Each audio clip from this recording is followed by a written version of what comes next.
One thing I've been seeing a lot these days on the social medias is the this thing called color paletting. I think I know you're referring to. Like you have a color, right? Like for fashion. I feel like it's a Korean thing. So you tell me about it. Yeah. Yeah, I think I've seen that it is a Korean thing, but the one example I've been seeing is that Zoe Deschanel is a icy winter. Oh, So is that a compliment or an insult?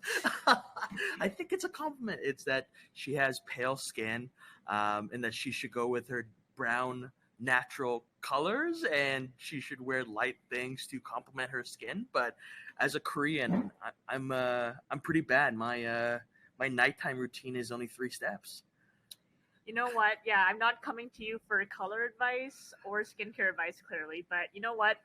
The cold clearly never bothered Zoe Deschanel, anyways. The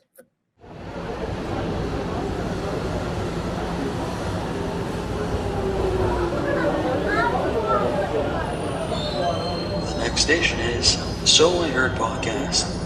So I Heard Podcast Station. All right, welcome to the So I Heard Podcast, brought to you by Tiff and Nan. This is the podcast where the two of us take overheard snippets from the streets of Toronto and speculate on where they're going. So come join us on this unscripted and unhinged adventure. Every time we say that So I Heard prompt, we'll be talking about a new conversation. Well, to start off, so I heard your body. I made your body. Wow. I mean, I feel like that's, a personal trainer really claiming their stake on their work. You know what? I actually don't know how personal trainers get performance reviews. Are they going, their annual 360 feedback from all of their clients, they're sitting them down, and you know what? Maybe this was just some disgruntled personal trainer who was like, you know what? I want to get the recognition. Like, Ozempic, stop taking credit. That's hilarious. I think an interesting thing about that is that you're right. All other creatives have some form of portfolio, whereas trainers, if your person leaves the gym, you'll never see them again. So it's you lose your credibility almost. Yeah, it's like, I don't know. And then it's this weird thing where I guess you have to get them to sign a contract to take photos of your body, and it's like, no, I swear, it's just for my portfolio. Yeah, I'd be. It's kind of like when you see people with really nice teeth. You're like, was this natural? Do they have a dentist? You'd have to credit your dentist. It's not good genes. It's just you're getting professional work done. Yeah, exactly. I don't know. Maybe we should start like a non-profit, like Justice for Personal Trainers, and the recognition that they deserve. Yeah, this particular instance was a mother telling her child that. So this was, it's the same brain. It's as a parent, you feel, the almost like this desire that you want to get some thanks for good genes. I mean, biologically speaking, this lady was not wrong. She did literally make her child's body in her own body. Yeah, the miracle of life, Dad. The miracle of life. So you know what? I think she was just being factual. Maybe giving her kid a little science lesson. Yeah, it's wherever possible, you got to give thanks. So I heard. It's my passion. I love speed. Oh. Are we talking about speed like running? I mean, speed can exist in many different forms. Physical forms. It could be extracurricular forms. I mean, we're not in the 80s. I feel like that was like a big street term back in the day, back in my non-existent drug days in the 80s when I did not exist yet as a human. But is there an equivalent to speed now in the world of drugs? I think it's referred to as snow. Ah, yes. Yeah, shredding the slopes, which is actually where I did hear this quote. Okay. Someone was getting ready to ski, and that's their passion. Love the speed. it's if you ain't first, you're last, right? So it's I feel like for someone who's always had the desire to be quick because I'm always late to everything, I can understand this man as I get older. I just felt like it was quite the statement to make. Like it's like a religion, like a philosophy. You know, you're so into speed and being fast, like everything is, you know, listens to everything on 2 times, running everywhere. Potential speed reader, reading multiple books at a time. I actually had a friend who hates walking, and instead of like walking to her friends' houses, would run everywhere because that girl, I guess, she loves speed just like this man. Yeah, passionate. If you have the speed, you got to flaunt it, right? Yeah.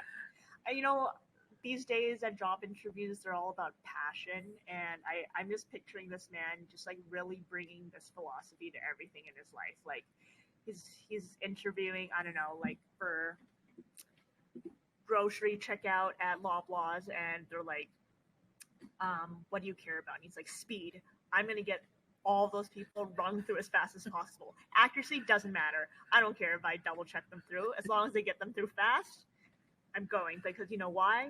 I love speed. He's just passionate about it.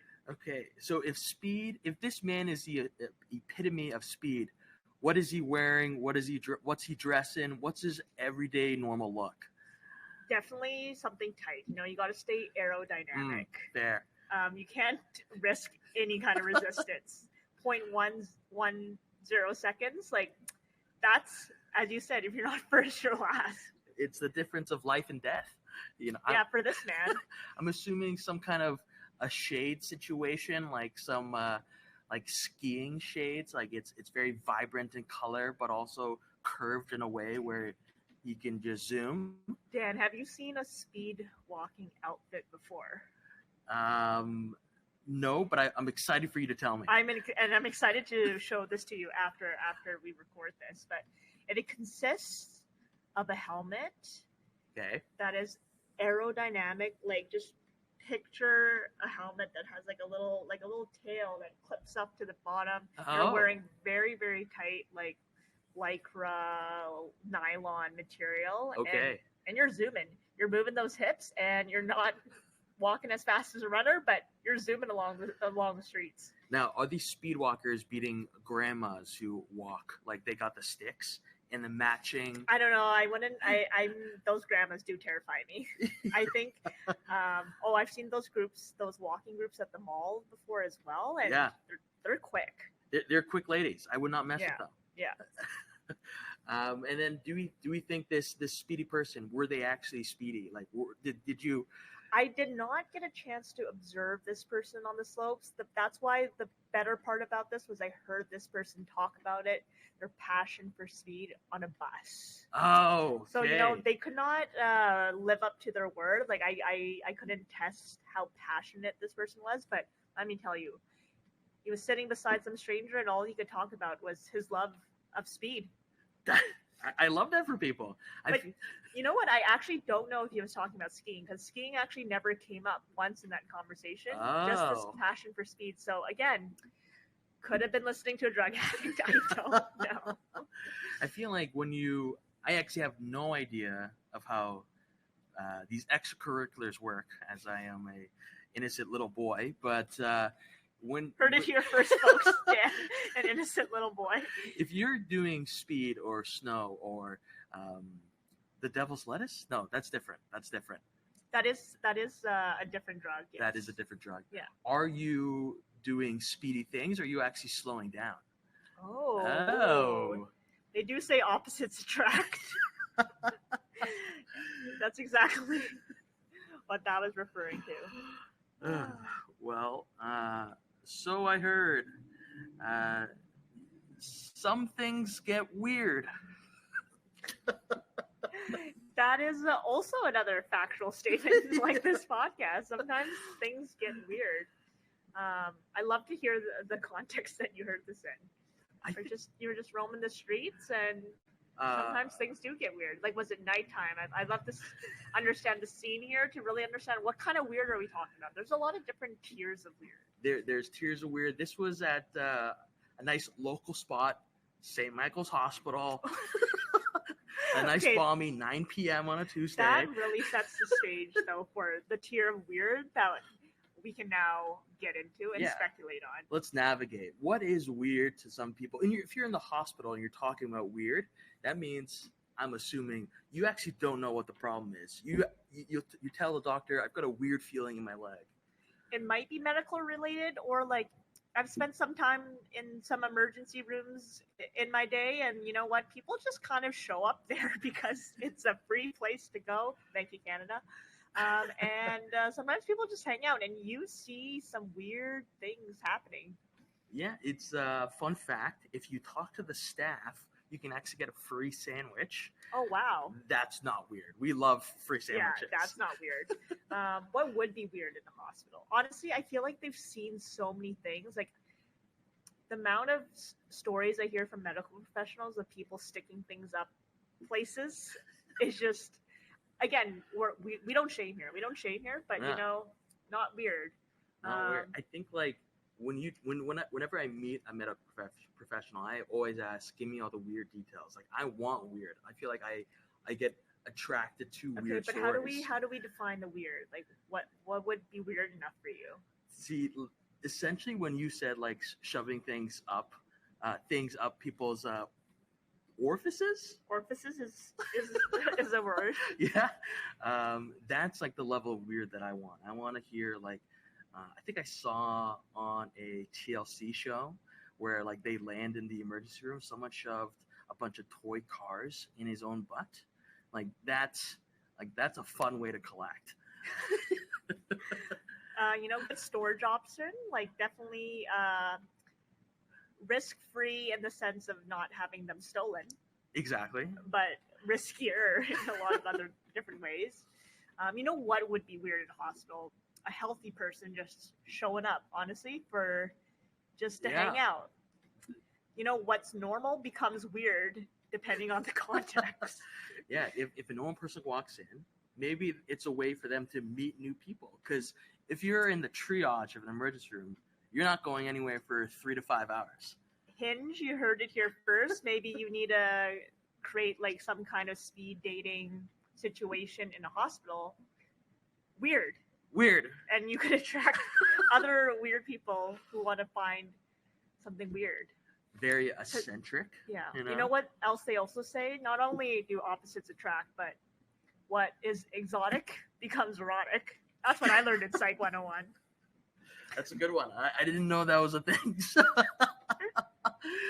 And also, let's say you're the speedy person. Yeah. You want to slow things down. You want to settle down.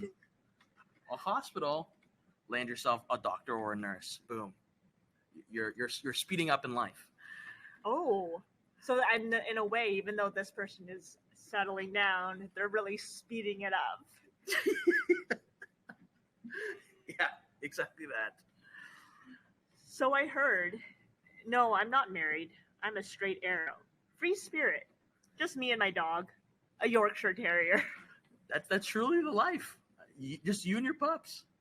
Honestly, and I just, listening to this person, I was like, where is this going? And honestly, I did let out a little giggle when I heard a Yorkshire Terrier. I was just expecting, I don't know, this free-spirited man to have, I don't know, a German Shepherd, like a real like dog on the run kind of thing. But you know what? I think I'm being breedist. Nothing to say that a Yorkshire Terrier can't be a tough little fella and be roaming the mean streets of Toronto with this free spirit straight arrow man. Yeah, it's the theme here is that opposites attract. Maybe this super I'm not tethered, I'm a digital nomad-esque person. Maybe these people could have like an English bulldog, just like a big old love of love. Definitely not for the passionate about speed man. But you know what? A Yorkshire Terrier is actually quite a smart choice for this independent straight arrow because you just pick him up, can bring him with you anywhere. Honestly, great for the speed guy because if he wants to get moving, he can just pick up that little guy and just run away. And you've heard it here first, folks. If you're looking to find out what kind of dog breed you should get, contact us by email and Tiff will help you. Yeah, for all the various speeds that you like to travel the city on, I can definitely make a recommendation. So this person, straight and narrow. If they weren't straight and narrow, what kind of dog do you think they would have? Oh, good question. And I feel like we're delving back into the weird territory. Yeah. I don't even really know what a straight arrow means, what this person meant by that, and how that's related to marriage. Because, gay marriage is acceptable and allowed these days, and we support it. Hell yeah. Yeah, straight and narrow in my definition is you keep clean. You no distractions. You're a This person, I definitely overheard somebody who is a spy. I think that is definitely who we just uncovered. Is it did you say Yorkshire Terrier? Yeah. Are they spy-like dogs? No, but they're the ones that you least expect. Oh. I mean, you're not expecting a spy to have a purse dog. I don't know. Would you expect, if you're, let's say, Tiff, you've now become a spy. What's the dog that you're choosing for your spy escapades? I think this man might be onto something. Yorkshire Terrier, they live quite a long time. Yeah. Again, you can smuggle them into anywhere. Yeah. So I could really train it to, I don't know, like go into a snore, be a little sneaky, and they're so cute you can never get mad at it. Oh, I'm thinking like a corgi. They're herding dogs. They're also small. I feel like they could retrieve things for me in like tight little tunnels. You have not met a corgi in real life. That is the definition of opposites attract for the spy dog. But yeah, most I guess when I'm thinking of hunting, I think bloodhound. If I'm thinking of racing, I'm thinking greyhound.